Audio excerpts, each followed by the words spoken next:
while we're talking about almost billionaires out there, let's talk about DrDre. More specifically, let's talk about DrDre's daughter, LaTanya Moore, who says that she is homeless.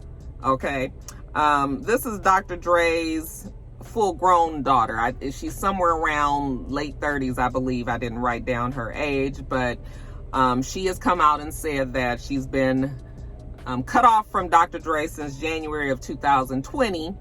But before that, he did take care of her. He gave her an allowance, had purchased home for her, paid her rent, whatever. And then in January 2020, he cut her off. And that was because evidently she had been speaking to the press and he was not happy about that.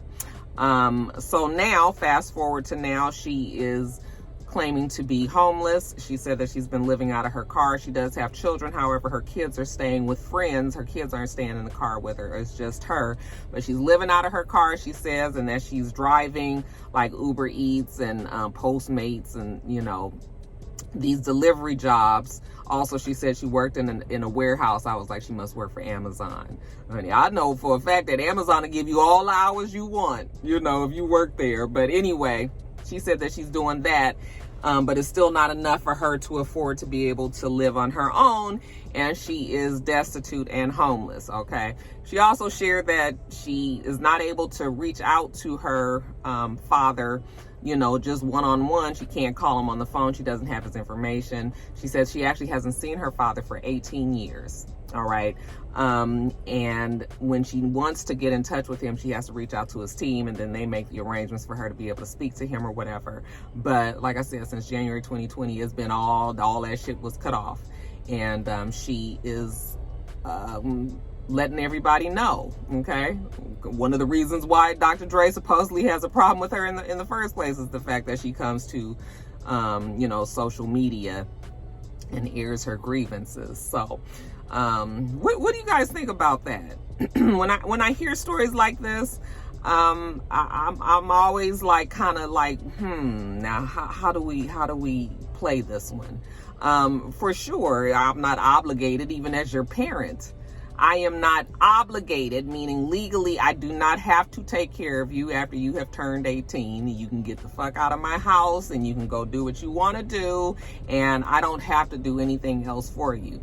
Most of the times, parents still realize that their children are their responsibility and they still want to be able to help their children, even past 18, even past 28, 38, 48. I mean, I still rely on my dad sometimes when I need him. I mean, I haven't had to in a while, but I know that my dad is there if I needed him, okay? But I also know that my dad doesn't have to do that. I don't expect that. I just am grateful that he would if I needed him. If I had DrDre's money, yes, I would take care of all of my family, period. And I imagine that he does as well.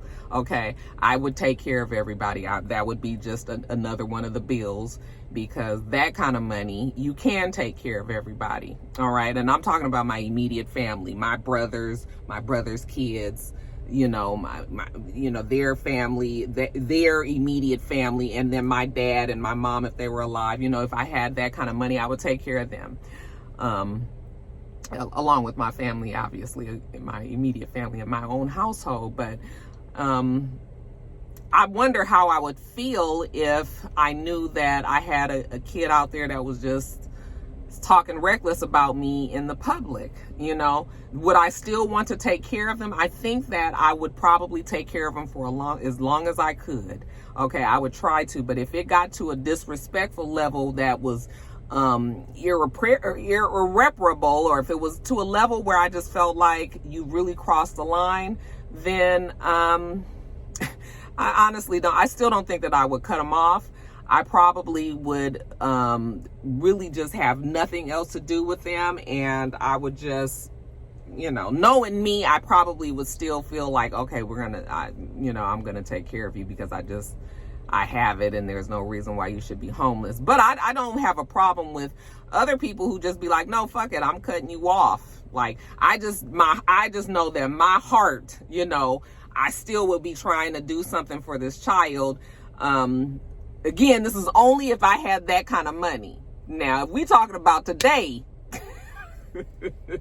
what my bank account status is on today, and if my kids was acting a fucking fool out there and doing the whole most, then yeah, I think that I probably could be like, yeah, I'm not, you know, because first of all, I mean, it ain't like that where I could just feel like I just got all kind of money for me to be given to you and you still be stabbing me in the back and shit, you know. But I'll just say that I think that my tolerance would go very, very far before I would get to the point where I feel like I would cut them off. But I don't have a problem with other people saying that that's what they're doing. If your conscience is fine and you know that you got all this money, but you still ain't taking care of that person, and Dr. Dre strikes me as that type. He strikes me very much as that type. Like, you know, he doesn't seem like he would care. And that's fine too. Like, if he decided that he wasn't gonna do it, I'm not gonna be like, oh, you a terrible father because you're not taking care of your daughter. Okay, just like, you know, as children, you cannot bite the fucking hand that feeds you. Sometimes we set our kids up to thinking that they are entitled. They believe that this is just what it is. This is what you have to do as a parent, and you just sometimes got to let them know that no, I do not. I do not. I know, you know, there's plenty of y'all parents out there who have had that same conversation with your children that I have had with mine, which is, I ain't had to take care of your fucking ass after you turn 18. Okay, you with all this fucking mouth around here. All I had to do was make sure that you ate and that you had some fucking clothes on your back. And now that you 18 and you still want to act a fool, I could put your motherfucking ass out. Really, I could. And it would be legal. Okay, now, you know, those are usually just threats. And, you know, that shit just makes you feel better when you say it to, you know, just to let them know. But it's 100% true. So, you know, just, how do you guys feel about it? Like, I know people say he should. I mean, and he could if he really wanted to. But, I mean, if she out there doing the most and saying the most, like, he's not obligated. He's just really not. Okay, we got to get out of that thinking that, you know, people have to take care of you just because you was born into their family or something. You don't have to. What y'all think about that, though? Y'all leave it below.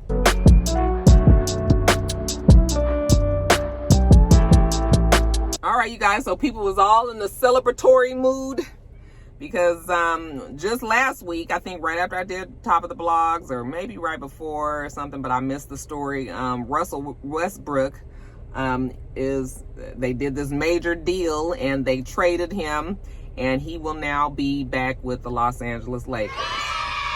And you guys are very happy about that, okay? Because when you start thinking about like this dream team, you know, you start building up the team and hoping that, you know, this is be the one that gives the LA Lakers like some, you know, some new legacy. Like, we need some new back to back. You know, we need that in our lives still, because we still haven't had it in so long, you guys. And LA Lakers is that kind of team. So, you know, it was nice to hear that Russell Westbrook was going to be back there. And now we're just getting word that Carmelo Anthony just signed a 1-year deal coming from, where is he? In Portland? Yeah, Portland. You know, he was there. Remember, now Carmelo has bounced around. Remember I was telling you guys how there's like basketball players who are like championship level players but never get the championship ring. Well, he's definitely one of those ones as well. Just can't seem to land on a team that gets him that ring.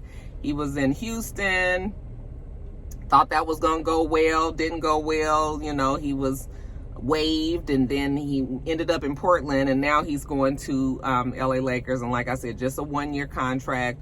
We're gonna see how he does there. I'm sure LeBron James was instrumental in getting him down there to LA.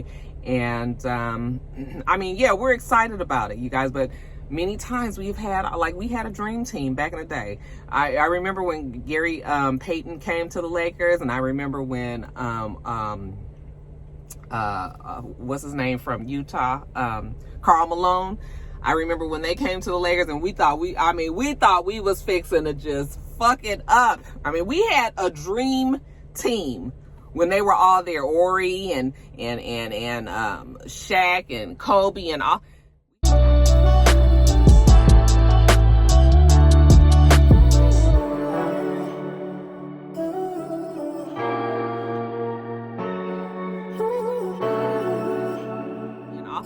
We had everybody there, and that was a year that we couldn't bring home a championship. Okay, so sometimes you can have too much talent, and I think that might have been what the issue was there. I mean, Karl Malone was ready to probably retire within a few years after that anyway, but still, you know, it's like he was still very much the man, and it just didn't work, y'all. It just didn't work. So we just gonna wait and see how this new team pans out. But yeah, we're gonna have Carmelo, we're gonna have Westbrook, we're gonna have old boy, what's his name, the weirdo with the hair, the ponytail. What's his name? You guys know who I'm talking about. I was in the dunk contest, always doing Superman shit. I can't even think of his name right now. It escapes me. And of course LeBron there, and you know, all the other people. We'll see. We'll just see what it does. But yeah, we're happy to have them as a Laker. We love having big stars on our big star team. All right, you guys, congratulations are in order to our girl Rihanna. They say that she has officially become the wealthiest female musician in the world. Her net worth at $1.7 billion. I think they said she's like the wealthiest black female in entertainment, right behind Oprah Winfrey. Second wealthiest black female entertainer behind Oprah Winfrey. $1.7 billion. I mean, that Rihanna is just amazing. Her story is amazing to me, for her to become so fucking wealthy off of something that is not even her talent, you know? I mean, I'm sure she's done all the research and stuff that she needed to do, make sure that her makeup and her skincare line was successful, but we know Rihanna as a musician, as an artist, okay, as a singer. And for her to totally veer off the path and become so successful at it. I mean, we've seen other entertainers, other singers, other actors, other influencers, I'll say, that have started, you know, these type of ventures and just haven't had the massive success that Rihanna has had. Let me just give you some numbers. So they said that she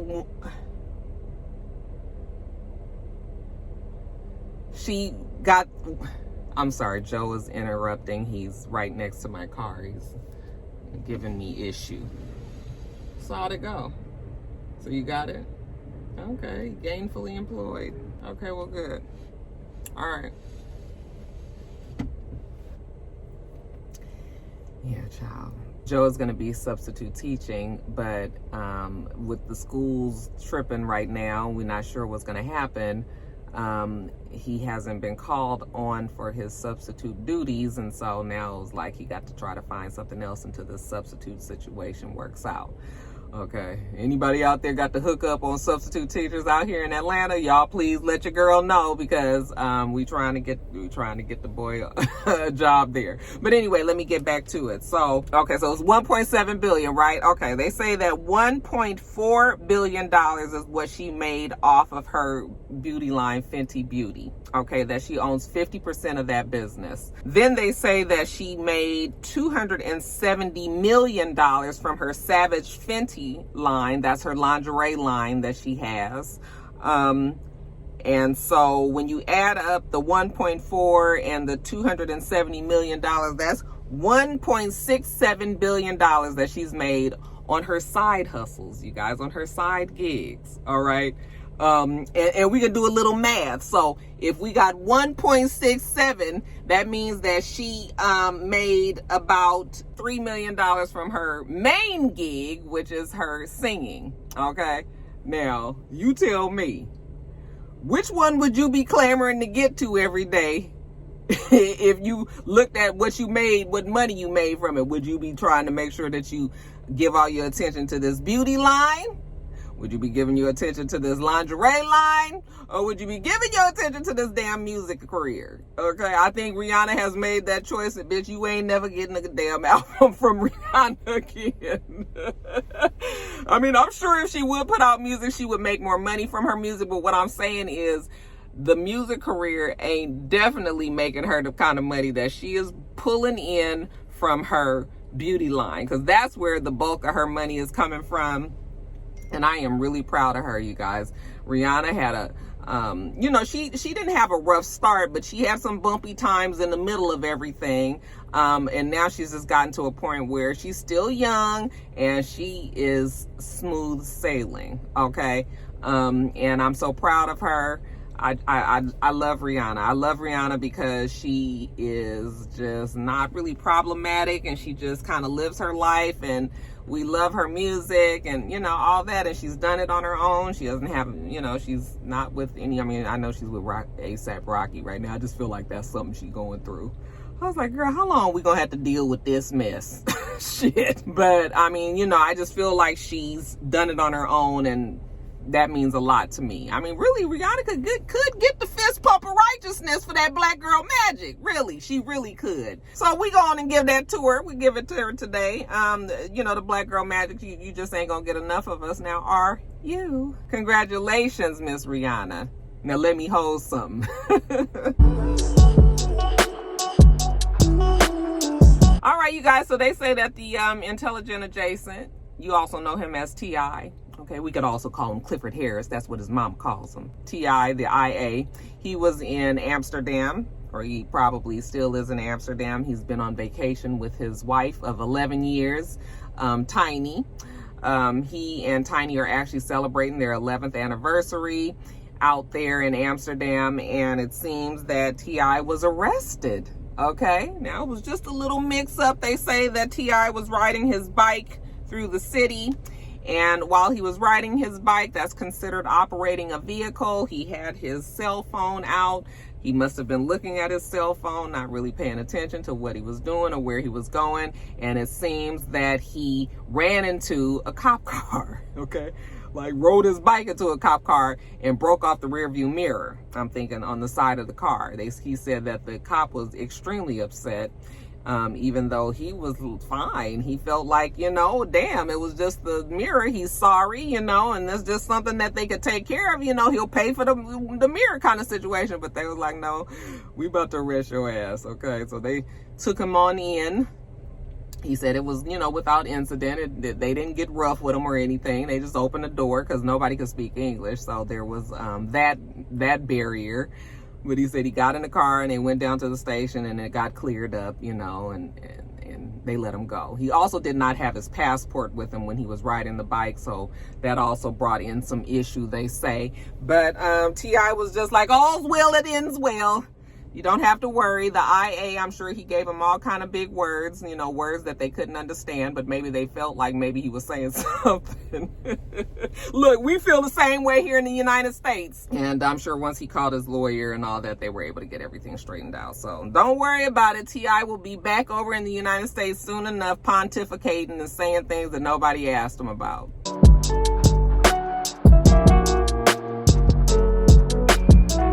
All right, you guys, I actually have a sad story today.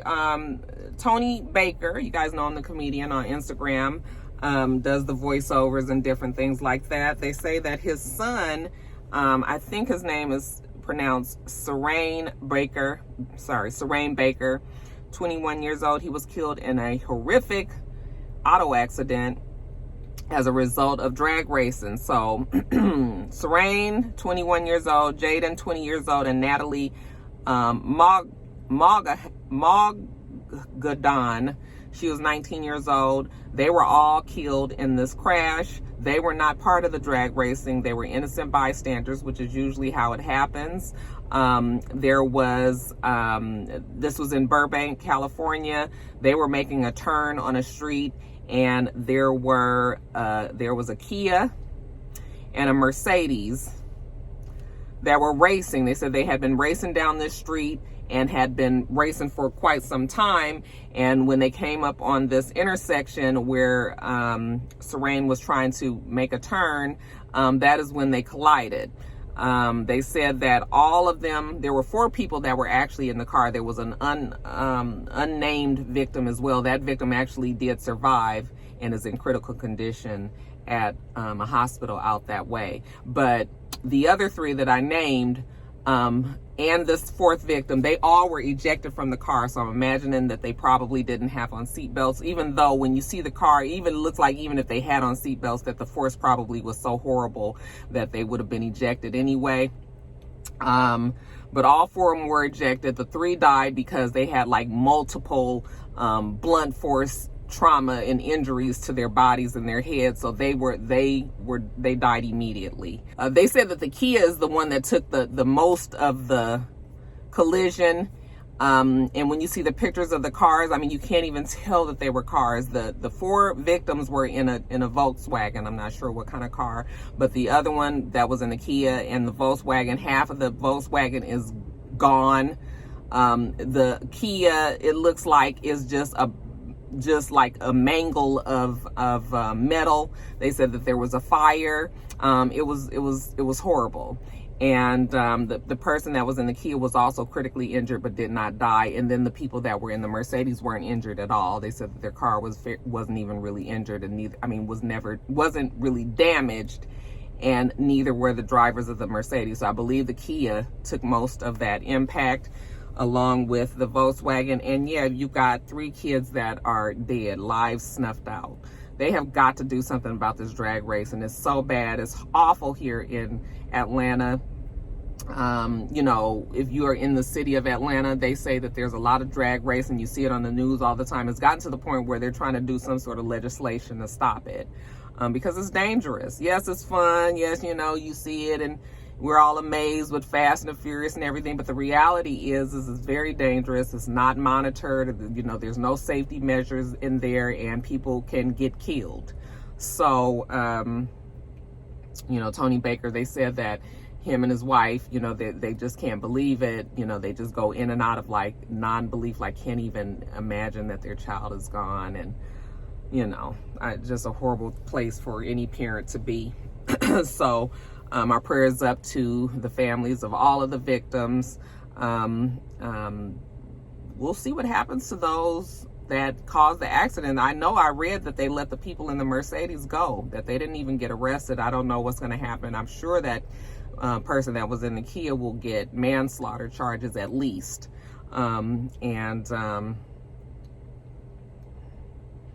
Yeah, just very, very sad. People need to slow down on the road out there. You guys be safe. Again, it's not just you on the road. There's other people too.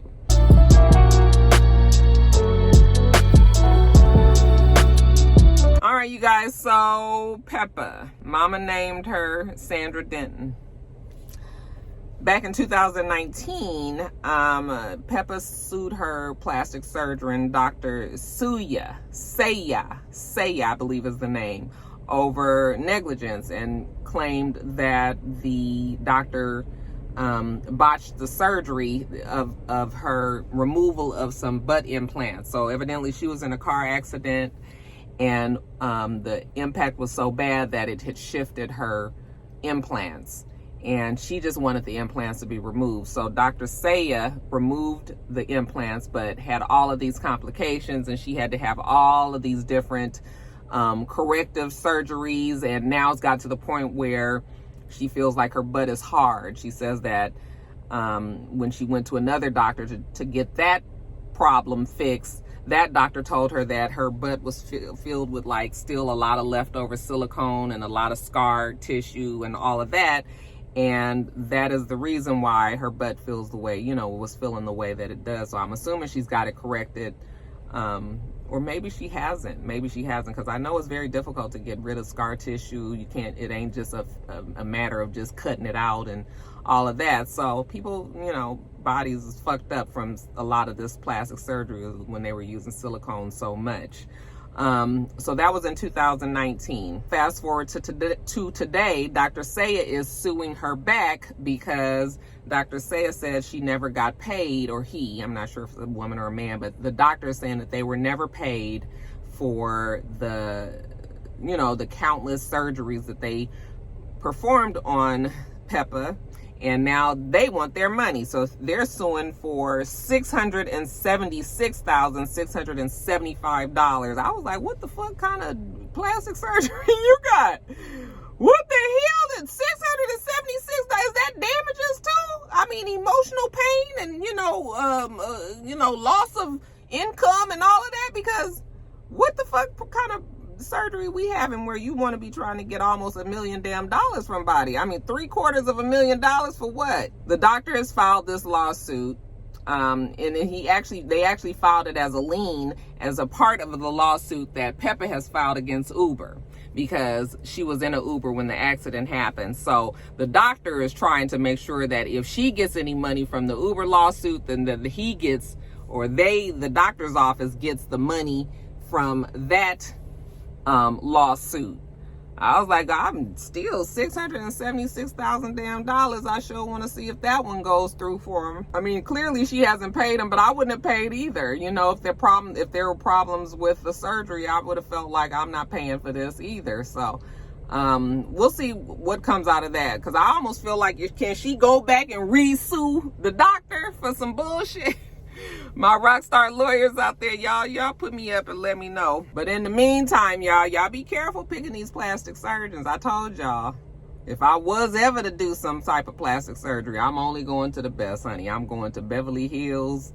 I'm going to the board certified plastic surgeons, and fucking around with all these, sometimey doctors. That definitely down here, down south. I mean, there's so many people now out here trying to get all these different plastic surgeries. I'm sure many of them are legit, but I think a few of them might not necessarily be so, or not necessarily not legit, but just So y'all be careful out there.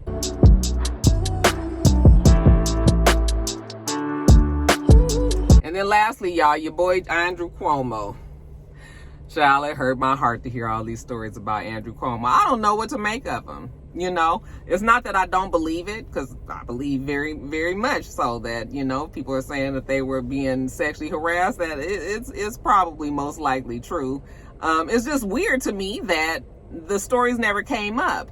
We haven't heard any of these things until finally it felt like it might have been this smear campaign to pull Andrew Cuomo down because he was doing well. Okay. But I will say that I was disappointed in him and his involvement with the nursing home scandal, when it came to coronavirus. That kind of just made me just look at him like, not a good look, Andrew. Okay, you wasn't right trying to fudgle them numbers and all of that. And then, now when you hear this story, you just sort of be like, oh, interesting, you was out there like that. I kind of feel like the people knew that Andrew Cuomo was a problem, but very much like they did old boy down in Florida. What's his name? The one that had to come out the closet and say he was bisexual. And Andrew, the one who was going to run for, who we thought was going to be had presidential hopes. Very much how they let him, kind of gave him the rope to hang himself. I kind of feel like that's the same thing they did with Andrew Cuomo. They saw that the problem was growing. Nobody wanted to say anything. And then bam, everybody is saying it now. Got this investigation. I mean, the investigators believe that he did it. All of the big names, big names on the Democrat and at the Republican side are saying that he needs to step down, all the way up to our president, okay, is saying that he needs to step down. And he keeps on saying that he didn't do anything. He was like, oh yeah, I did, ask her some questions that I wouldn't ask anybody else normally, because evidently one of his assistants, one of his aides, she had been sexually harmed in the past. And Andrew Cuomo said that he was just taking it upon himself as like a concerned friend / counselor who was talking. Now, when the fuck you became a counselor? When you became a grief counselor and had to talk to people about their sexual, things that had happened to them sexually? Come on now, Andrew. And so it just sort of seems like, yeah, he probably was out there doing what he was doing. They turned a blind eye to it. He thought that he can keep doing it, but they was really just setting him up for the fall. And here we are now. The fall is here, and it is time for Andrew Cuomo to take an old step. Now, they saying that they're going to impeach him, all this. So it's bad times for Andrew Cuomo. I haven't been watching CNN because they was just, I was like, they just going to keep on talking about Trump, and Trump ain't even there no more, and they just was so obsessed. I was just like, I've had enough. So I don't even know what they talking about on CNN anymore. I'm sure they have moved on by now, right? They not still harping on WhatsApp, are they? So I don't know what his brother is even saying and doing on the show, but what an uncomfortable place to be in, to know that you have to, first of all, you guys were like the darlings of social media for a while. Everybody loved the banter between the two of them and all of that. And you know, Chris Cuomo, I believe, gained quite a bit of popularity on his show just during the 4 years that YSAP was in office. I mean, YSAP helped a lot of people's careers, both on those who support him and those who don't. I mean, that he gave everybody something to talk about. So,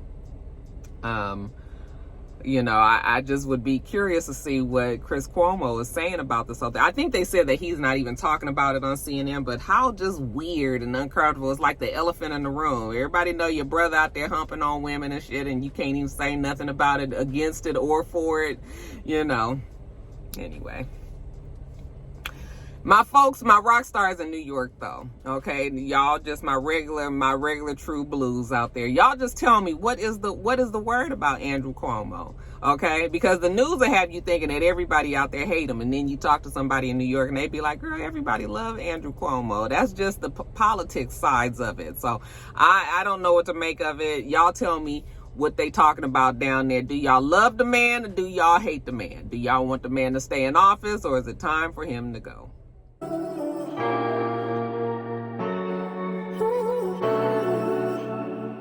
All right, you guys, let me get off of here. I got to get on back to work. We do this every single week, so make sure that you rate, comment, and subscribe, and make sure you come back.